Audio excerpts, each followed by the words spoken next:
C'est bien de savoir que Dieu nous aime, mais l'amour ne paye pas les factures, n'est-ce pas?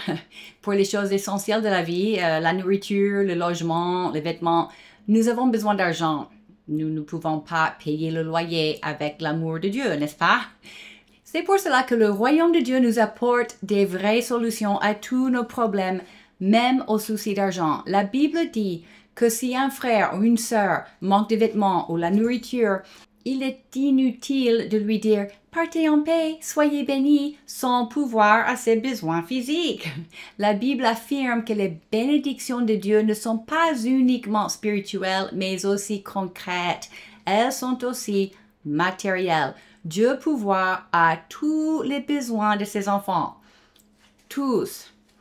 Dans cette vidéo, nous parlerons de la double portion. La double portion fait partie de notre héritage en Christ.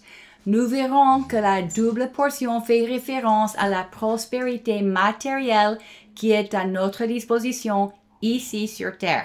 Ce n'est pas une chose que nous recevrons au ciel. Nous l'avons ici maintenant. Nous parlerons dans cette vidéo de la façon de décrocher et de la faire se manifester dans notre quotidien.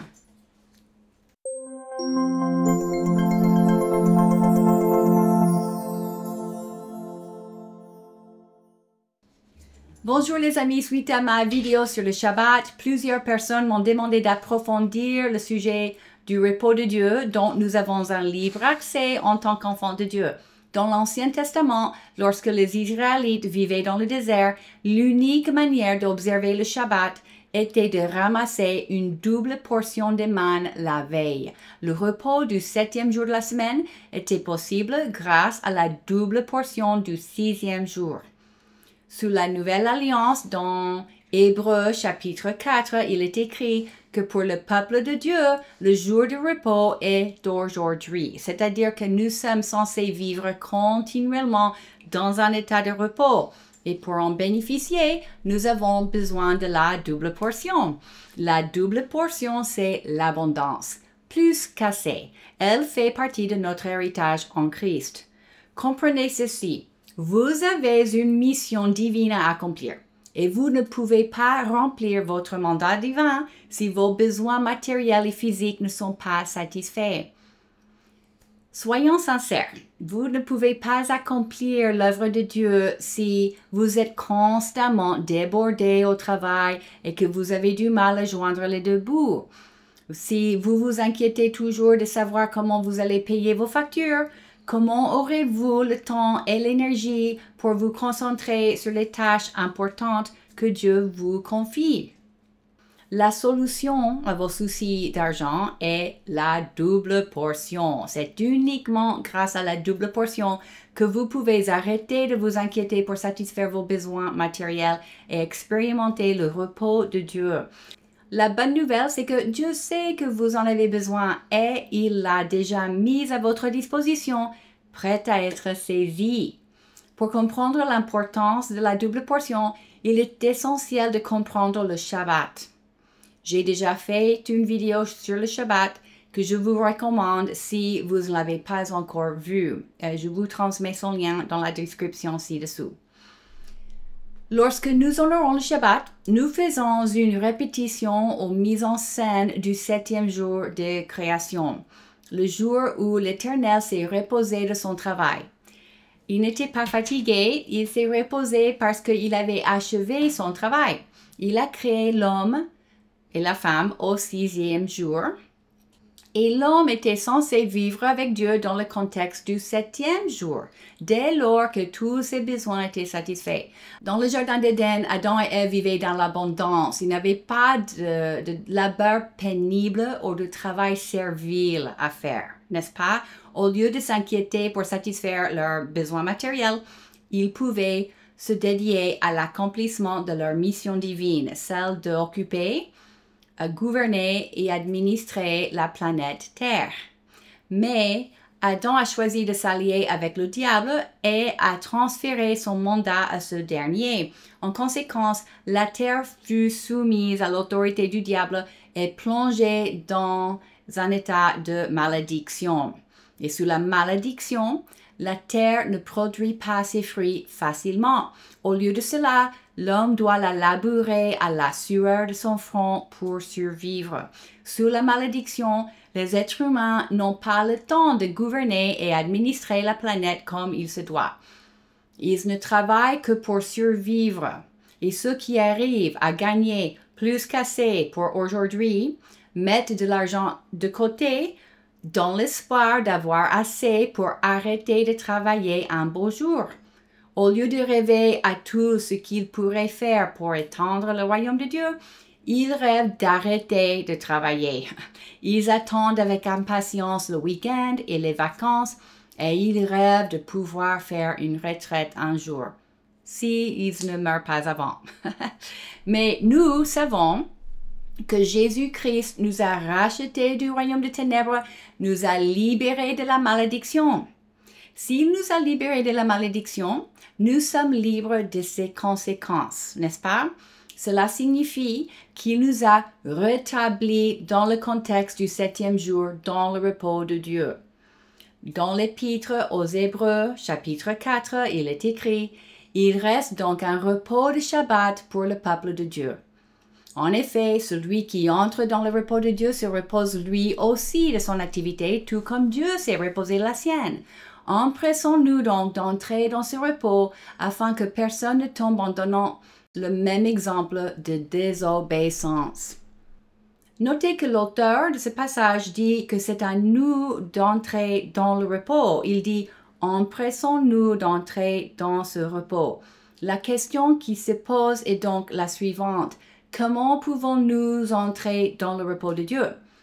Un chapitre avant, au chapitre 3, il est écrit « C'est pourquoi, comme le dit le Saint-Esprit aujourd'hui, si vous entendez sa voix, n'endurcissez pas votre cœur comme lors de la révolte, comme le jour de la tentation dans le désert. Là, vos ancêtres m'ont provoqué.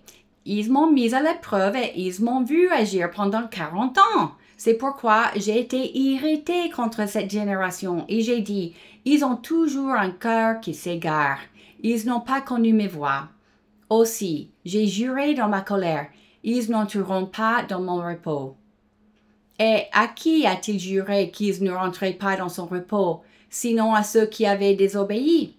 Ainsi, nous voyons qu'ils n'ont pas pu y entrer à cause de leur incrédulité.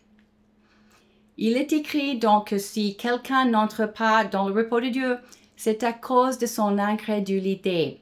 Nous pouvons donc en conclure que le repos de Dieu est accédé par la foi, de la même manière que toutes les autres promesses. Dans chapitre 4, il est écrit au sujet des Israélites qui ne sont pas entrés dans la terre promise.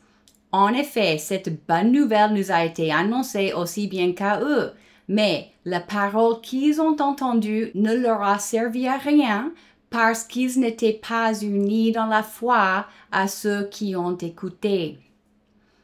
Voyez-vous, les Israélites qui sont morts dans le désert sans entrer dans la terre promise n'étaient pas dans la foi comme Caleb et Josué.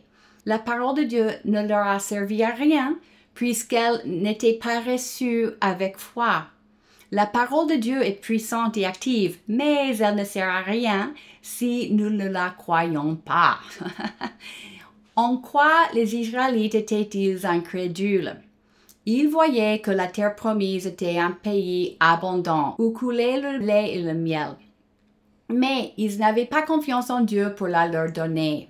Dans le chapitre 14 du livre de Nombres, Caleb et Josué, qui étaient dans la foi, ont dit au peuple, « Le pays que nous avons parcouru pour l'explorer est un pays très bon, excellent. Si l'Éternel nous est favorable, il nous y conduira et nous le donnera.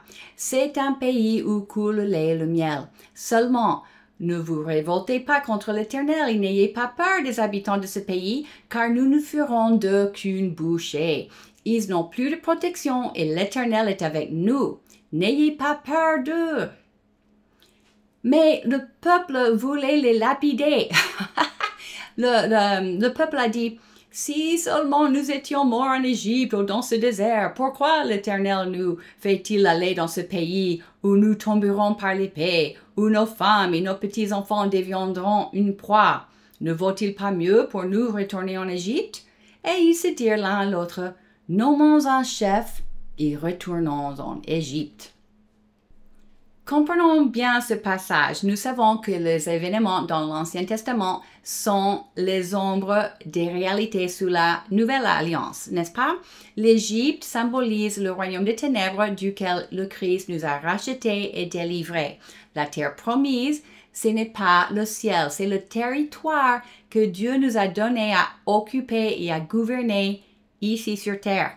Et chaque personne qui donne sa vie à Jésus-Christ et devient un citoyen de son royaume, traverse une période dans le désert avant d'y arriver. Le désert symbolise la période pendant laquelle nous apprenons les voies de Dieu. Nous lisons et méditons sur la parole de Dieu et par la parole de Dieu et par l'Esprit de Dieu qui habite en nous, notre manière de penser est transformée au fur et à mesure. Dieu nous apprend ses voies et nous apprenons à lui faire confiance pour recevoir toutes ses bénédictions. Non seulement nous sommes citoyens de son royaume, mais nous sommes aussi ses enfants et co-héritiers avec Christ de tout son royaume. Et une fois que nous sommes prêts, Dieu nous donne un territoire à occuper et à gouverner. Il s'agit de notre mission divine. Malheureusement, beaucoup de chrétiens restent dans le désert toute leur vie sans entrer dans la terre promise, c'est-à-dire sans bénéficier de l'abondance et du repos de Dieu et sans atteindre le but de leur vie. Notez que le repos de Dieu est un endroit où coule le lait et le miel. L'abondance et le repos vont ensemble. Vous ne pouvez pas avoir l'un sans l'autre. Cela ne signifie pas pour autant qu'il n'y ait pas de travail à faire dans la terre promise. Il faut occuper, administrer et gouverner le territoire. Mais ce n'est pas le genre de travail servile que les Israélites effectuaient en Égypte. Ce n'est pas pareil que le labeur, la sueur du visage que les gens font sous la malédiction. La Bible dit que si vous avez du mal à joindre les deux bouts, et si vous travaillez dur pour gagner peu, c'est un symptôme de la malédiction. Vous devez vous poser des questions. Dans le livre d'Agé, il est écrit « Voici ce que dit maintenant l'Éternel, le Maître de l'univers. Réfléchissez attentivement à votre conduite. Vous semez beaucoup et vous récoltez peu. Vous mangez et vous n'êtes pas rassasiés. Vous buvez et vous n'êtes pas désaltérés. Le salaire de celui qui travaille tombe dans un sac percé. » Dieu dit dans ce passage que c'est pas normal de travailler beaucoup et gagner peu. Il dit « Réfléchissez attentivement à votre conduite. Il y a quelque chose qui va pas. Vous êtes un peuple en alliance avec moi. Vous êtes censé être béni et prospère. Réfléchissez à votre conduite. Posez-vous des questions. » Vous devez vous persuader que Dieu veut vous faire prospérer. Si vous n'en êtes pas persuadé, vous n'êtes pas dans la foi. La foi, c'est quoi? C'est être fermement persuadé de ce que Dieu dit, n'est-ce pas? Bien, si vous n'êtes pas convaincu à 100% que Dieu veut vous faire prospérer et non juste vous donner à peine assez pour survivre, alors vous n'êtes pas dans la foi. La Bible dit que Jésus est venu pour nous donner la vie et la vie en abondance. Jésus en est notre exemple. Il n'avait jamais de souci d'argent. Il vivait une vie abondante. Vous pouvez dire, oui, mais Jésus n'a pas amassé de biens. Cela n'a rien à voir. Il avait un mandat et il était tout le temps en déplacement. À quoi ça sert d'une belle maison s'il est toujours ailleurs? De plus, il ne s'est pas marié. Il n'a pas eu d'enfant. Il n'avait pas besoin d'amasser de biens pour laisser un héritage. L'héritage qu'il nous a laissé, c'est tout son royaume qu'il a hérité de son père. Voilà l'héritage qu'il nous a laissé. Mais lorsque Jésus était sur terre, il a transformé l'eau en vin pour provisionner un mariage. Imaginez le coût s'il avait dû l'acheter. Il a nourri des multitudes, des milliers et des milliers de personnes avec des quantités énormes de pain et poissons qui auraient coûté l'équivalent de 7 mois de salaire à chaque fois. Il avait une trésorerie pour donner de l'argent aux pauvres. Judas l'Iscariote en était le trésorier. La Bible dit que Judas volait régulièrement de l'argent de la trésorerie. Cela signifie qu'il y avait une bonne somme d'argent puisque Jésus pouvait être généreux avec les pauvres malgré la malhonnêteté de Judas. Jésus-Christ avait toujours plus qu'assez pour faire tout ce que Dieu lui demandait de faire. Et Dieu veut le même pour nous, que nous ayons tout ce dont nous avons besoin pour accomplir notre mission divine. Dans 2 Pierre 1, il est écrit « Sa divine puissance nous a donné tout ce qui est nécessaire à la vie et à la piété. » Considérons les parents de Jésus, Marie et Joseph. Leur mission était de s'occuper de Jésus. Et cette mission était très importante aux yeux de Dieu, évidemment. Quand Hérode a décidé de tuer tous les enfants de 2 ans et au-dessous, Dieu a envoyé un message à Joseph dans un rêve de quitter son pays et d'aller vivre en Égypte jusqu'à la mort d'Hérode. Est-ce que Joseph a dit oh, « Non, c'est pas possible, je ne connais personne là-bas et je ne parle pas leur langue. J'ai un business rentable ici. Comment vais-je entretenir ma famille en Égypte? » Non, il n'a pas dit cela parce que Dieu venait de lui envoyer des cadeaux précieux par le moyen des mages venus d'Orient. Un journaliste a essayé d'estimer la valeur de ces cadeaux en termes de leur pouvoir d'achat de nos jours. Il a pris des repères historiques pour estimer la quantité de l'or, de l'encens et de la myrrhe et combien coûtait un mètre carré de terrain autour de Jérusalem à l'époque. Il a estimé que rien qu'avec l'or, sans compter les autres cadeaux, Joseph et Marie auraient pu acheter 882 000 mètres carrés de terrain près de Jérusalem avec cette quantité d'or. Aujourd'hui, ce même terrain aurait une valeur de 34 millions d'euros. Et si nous considérons que l'encens et la myrrhe avaient encore plus de valeur que l'or, pour le tout, nous arriverions à un pouvoir d'achat de nos jours supérieur à 100 millions d'euros. Peut-être que cela vous semble énorme, mais rappelons-nous que ces mages sont venus rendre hommage à un roi. Donc, c'est tout à fait logique que ces cadeaux auraient une valeur considérable. Quoi qu'il en soit, le point ici est que Dieu ne voulait pas que Joseph et Marie aient de soucis d'argent. Il voulait qu'ils restent en mission et que leurs énergies soient dédiées à Jésus. Il en va de même pour nous. Dieu veut nous donner plus qu'assez pour que nous n'ayons pas de soucis d'argent et que nous soyons libres de faire tout ce qu'il nous demande. Parfois, j'entends des chrétiens dire des choses comme celle-ci. Dieu ne veut pas que tout le monde soit riche. Cela n'est pas biblique. La Bible dit que Dieu ne fait pas de favoritisme. Ces lois marchent pareillement pour tout le monde. La Bible dit aussi que nous sommes tous déjà riches. Dieu nous a déjà donné tout son royaume. C'est déjà tout à nous. Riche est ce que nous sommes. Riche est notre identité en Christ. Non quelque chose que nous attendons devenir un jour. Dans le royaume de Dieu, être riche signifie que nous n'avons pas de soucis d'argent. Nous avons plus qu'assez. Avant de pouvoir recevoir ce que Dieu a pour nous, il faut d'abord assumer notre identité en Christ. Nous sommes les enfants de Dieu. Il faut changer notre manière de penser. Je me rappelle la première fois que j'ai lu l'histoire de Joseph dans l'Ancien Testament. Nous connaissons tous cette histoire. Il a été vendu en esclavage par ses frères, puis jeté en prison. Puis, quand il a interprété le rêve du pharaon, ce dernier l'a chargé de l'administration de l'alimentation en Égypte. Et quand j'ai lu ce passage où il a demandé au pharaon de lui donner la meilleure région d'Égypte pour sa famille, j'ai pensé, quelle audace! Le pharaon t'a sorti de prison, il t'a placé à un poste élevé. Et maintenant, tu veux encore qu'il te donne la meilleure partie d'Égypte? Mais cette pensée que j'avais était le fruit d'une mentalité du monde maudit. Joseph a demandé le meilleur parce qu'il a assumé son identité. Il avait compris qu'il n'était plus esclave. Il n'était plus prisonnier. Il était le premier ministre d'Égypte et l'unique personne plus puissante que lui dans tout le pays était le pharaon. Donc pour lui, c'était tout à fait normal que sa famille habite la meilleure partie du pays.